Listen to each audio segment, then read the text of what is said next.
Vinay Chaudhary memorial hospital and Teresa memorial hospital दोनों के संयुक्त उद्यम में पश्चिम बंगाल सरकार के स्वास्थ्य साथी कार्ड के सुविधा को लेकर रविवार को अस्पताल का पुनः उद्घाटन किया गया।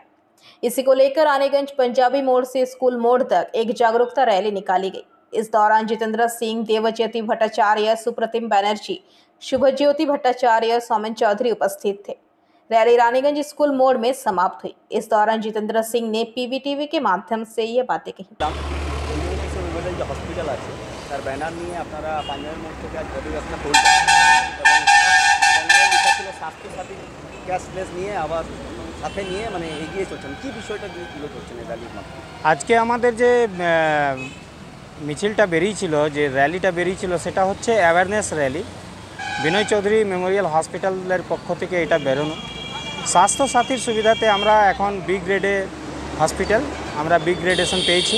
আমরা এখন ট্রিটমেন্ট নিয়ে চলছি গাইনোকোলজিস্ট, অর্থোপেডিক্স, জেনারেল সার্জারি আর মেডিসিন। আমরা অতি শীঘ্রই কার্ডিও সেট আপ তৈরি করছি। উইদিন 2 মান্থ আমরা কার্ডিওলজিস্ট ট্রিটমেন্ট চালু করব। হসপিটালের নতুন কোনো ইনোগ্রেশন পার্ট বা কিছু এই বিষয়গুলো কি আপনারা? আজকে আমাদের ইনোগ্রেশনের পার্ট আছে।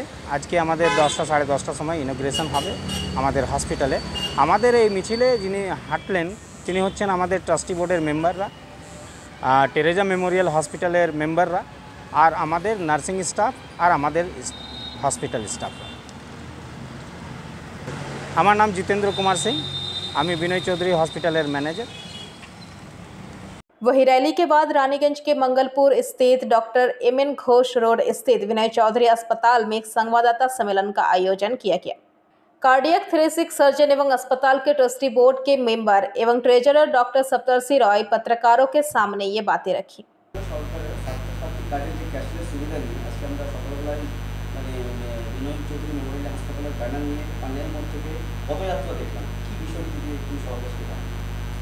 বিষয়টা হচ্ছে যে এই হসপিটালটা আগে তো বহুদিন আগে এটা একবার চালু হয়েছিল, তারপরে অনেক দিন ধরে এটা বন্ধ ছিল।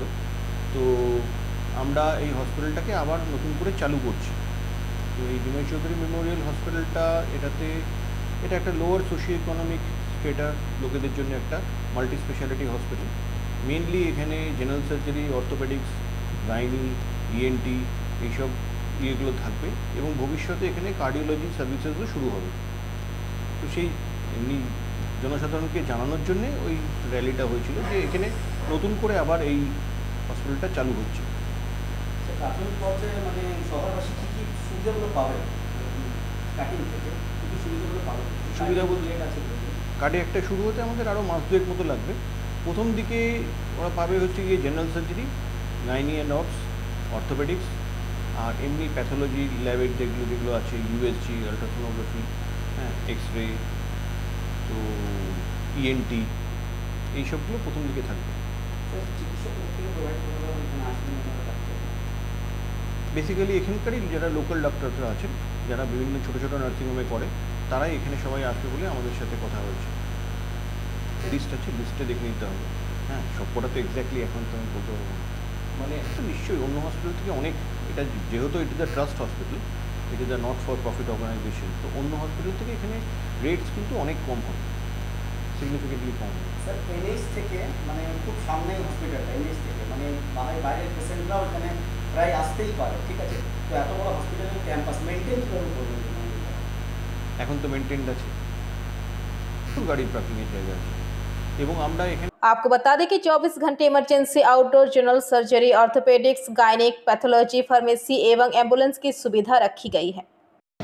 যখন নিউ বর্ন বেবি মায়ের পেট থেকে যে টেম্পারেচারে থাকে, বাইরে এসে তো টেম্পারেচারটা ওনার প্রবলেম হয় নিতে। এইটাও মায়ের পেটের টেম্পারেচারটা এইটার মধ্যে আছে, বুঝতে পেরেছেন? সঙ্গে সঙ্গে আমরা সেই টেম্পারেচার রাখার জন্য এইটা টেবিলটাতে ওনাকে রাখি বাচ্চাকে। বাচ্চার যে কোনো প্রবলেম, অক্সিজেন প্রবলেম হোক, ব্রিদিং প্রবলেম হোক, এই মেশিনের মধ্যে সেটা হয়েছে, মেশিনটা এখানে রাখা হয়েছে। আপনার নাম? আমার নাম হচ্ছে সঙ্গীতা ভট্টাচার্য, আমি হচ্ছে BCHM हॉस्पिटलेर ओटी इंचार्ज। रानीगंज से सम्राट दास की रिपोर्ट, PVTV न्यूज। नियमित अपडेट एवं दुनिया भर की ताज़ा खबरों के लिए हमारे फेसबुक पेज को फॉलो एवं यूट्यूब चैनल को सब्सक्राइब करें।